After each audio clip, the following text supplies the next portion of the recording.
Are you planning on moving to Atlanta? Or you've got Atlanta on your list of possible cities to move to? One thing you probably want to know is what is the true cost of living, and we're going to cover that in this video. And we're going to cover everything from housing cost, utilities, electric, transportation, gas. So stick with me. By the way, my name is Melody Kelley. I am a realtor with eXp Realty, and I specialize in helping people move to Atlanta and kind of decide which suburb is the right one for them. So let's cover housing cost first, and that greatly depends on which area, which suburb in Atlanta you will be moving to. So for example, new construction in Alpharetta is going to run you around $800,000. Whereas if you are looking at Dacula, which is kind of like a smaller up and coming suburb, there it's only around $550,000. Buford, which is kind of like right in the middle of those two, that will run you around $600,000. So if you're comparing those with home prices in California, not California, obviously huge major cities, smaller towns, like it's just an average. But usually in California, that's around $850,000, whereas Texas is only around $450,000. So we kind of fall right in the middle. So let's talk about existing homes. And again, that can look completely different depending on which suburb you choose. If you are choosing Alpharetta, that's around $750,000, but it is also like one of the most sought after suburbs in Metro Atlanta. It's an area with highly rated schools, a strong job market, but you will be paying for for those features. If you move over to Buford, the average existing home price drops to $575,000. Buford is still actually a very highly sought after suburb because of its school system. I think they just recently got like $1 million, I'd like to say, football stadium. So a lot of people, athletes, children, my daughter actually played travel volleyball in high school, moved there, for example, just for the school district. Buford also has shopping, Mall of Georgia, and it's really close to Lake Lanier. I actually just went the other day to some little restaurant that was on a pier and overlooking the lake. Really neat. They've got boating, jet skis, those kind of things. It also has access to a lot of the major highways, but it tends to offer a little bit more value for the money. Then you have Dacula, where the average existing home price is only around $450,000. So for many people, that's where they get significantly more home for their money. You may find larger homes, newer neighborhoods, and more space, spending substantially less than in some of the more established suburbs like Alpharetta and Buford.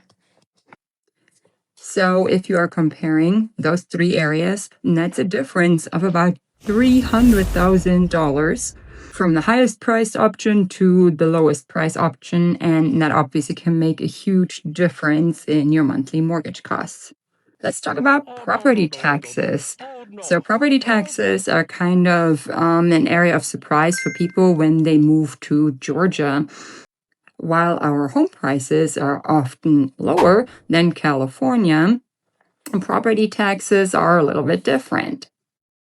In Metro Atlanta, a realistic estimate is about 1.2% to 1.5% of a home value. But then it also depends on which county you live in, and those are all different.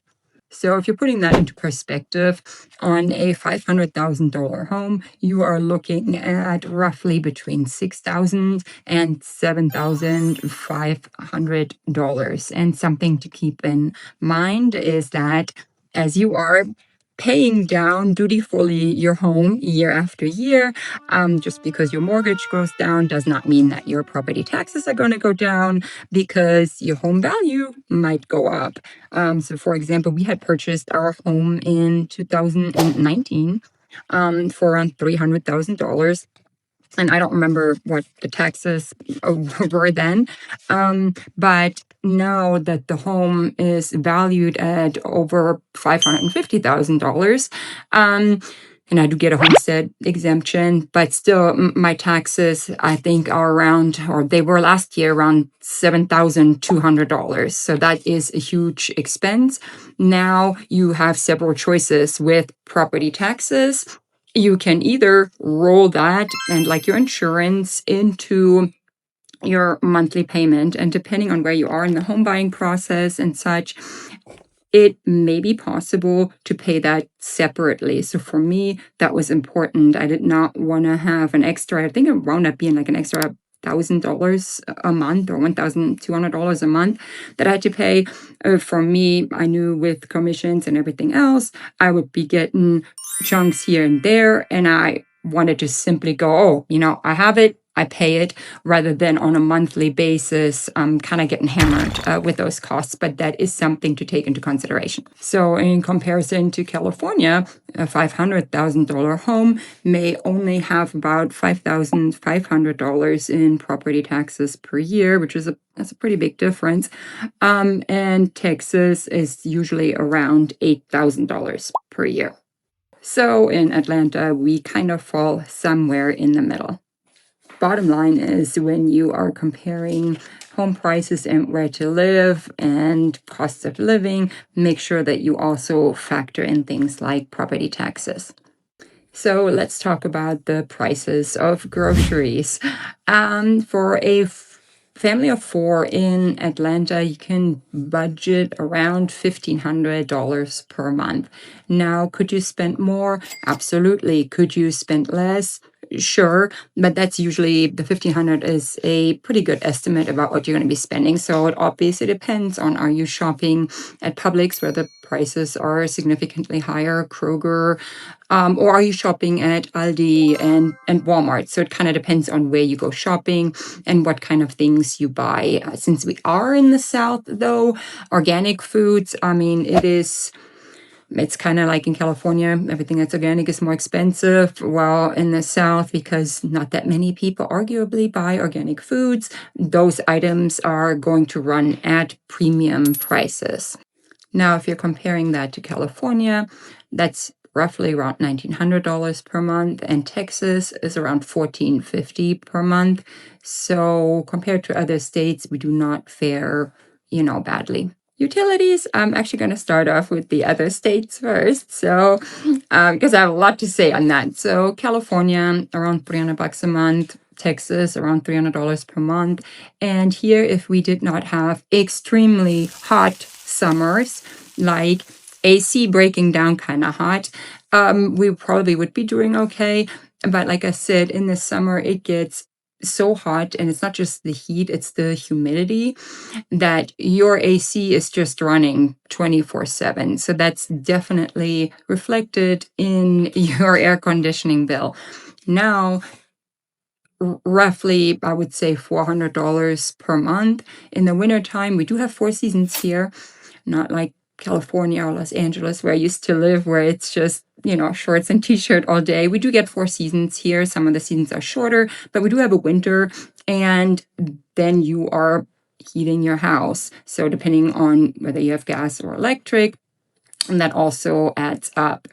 So when it comes to air conditioners, one of my favorite subjects to talk about, if you are buying an existing home, and this is why I always tell people, like, don't skip your inspection. But even if inspection comes back great, if you know that that air conditioner is 8+ years old, that is a cost you want to factor in every single home. I have moved into here in the Atlanta area. The air conditioner broke within a couple of months of being at the home. And I think at the first one, I don't even remember, was around $9,000. for one. And in this home, because of dual stage and pull-out humidity and all this other stuff, the first one that went out, that actually was a $12,000 unit. And now we bought the house in 2019. So in 2020, no, beginning of this year, it's 2026, my upstairs air conditioner went out. And this time, like, I just went with a cheaper option, and I actually run a dehumidifier in the summer almost 24 hours a day, but that makes a massive difference in my electric bill. But also, it depends on the county that you're in. So, for example, I have an installed electric car charger in my house. And because of that, Walton County offers like a special incentive. If you don't charge your car between X amount of hours, I think it's 3 to 8 p.m., then you get this special electric rate overall. And that's greatly lowered my monthly electric bill. So if you are really into cost for electric, definitely contact your electric company. Internet itself is pretty reasonable. People are going to spend around $60 to $85 for internet services, but of course it depends on how fast you want your speed and which suburb you are in. So for example, I am in Monroe, and right now I'm paying $72 a month. Unfortunately, internet providers in Atlanta, and I would imagine it's a lot of places like that in this country, raise their rates once you've been a loyal, wonderful customer. And then you have water, sewer, and trash, and those costs can vary greatly. I'm on a septic system, so I don't have those issues other than having to pay to like get it pumped. But my trash, for example, for 3 months, it's $80 every 3 months. Transportation and gas. So Atlanta for sure is a car city unless you are like right in the middle of Atlanta. If you're going to the grocery store, you'll be taking your car. Kids to school, you'll be taking your car. That's just something that you'll have to plan for. Most households here have at least one vehicle, but a lot of them are usually winding up having two because of commuting to different places. The upside is that gas is usually a lot cheaper than in places like California. So right now the gas price sits at around $3.75 per gallon. However, you will have to take into account that traffic in Atlanta is traffic. I mean, it is bad depending on where you are in the city and where you're going. Once that rush hour sets in, you'll just be sitting in traffic for a while, and sometimes it doubles your commute time. So a gallon isn't necessarily a gallon. So food and entertainment is really where Atlanta shines, because we've got everything from total hole-in-the-wall places to lounges to high-end steakhouses to rooftop bars, wherever you want to go. Atlanta, for sure, depending on the suburb, definitely has that. And the prices, depending on where you go and which area you go in, are pretty reasonable. You can grab a casual meal for around $12 to $20 per person. And a nice dinner for two people at like a mid-range restaurant is about $50. But of course, if you are hanging out in places like Alpharetta, those prices can climb pretty quickly. So what I tell people is your housing budget isn't necessarily what gets you in Atlanta. It's the lifestyle that you live. So if you enjoy going out to new places, the Braves games, Falcon games, restaurants, bars, then those are expenses you definitely want to kind of calculate and filter into your money. Filter into your money? Figure into your budget. So Atlanta isn't dirt cheap like it was 20 years ago, but if you're comparing it to places like California, New York, Texas, or South Florida, you for sure can get a lot more value for your money, especially when it comes to housing. The key is choosing the right area for you and not just budgeting for your house, but all the other costs associated with it, like utilities, internet, going out to eat, and grocery costs.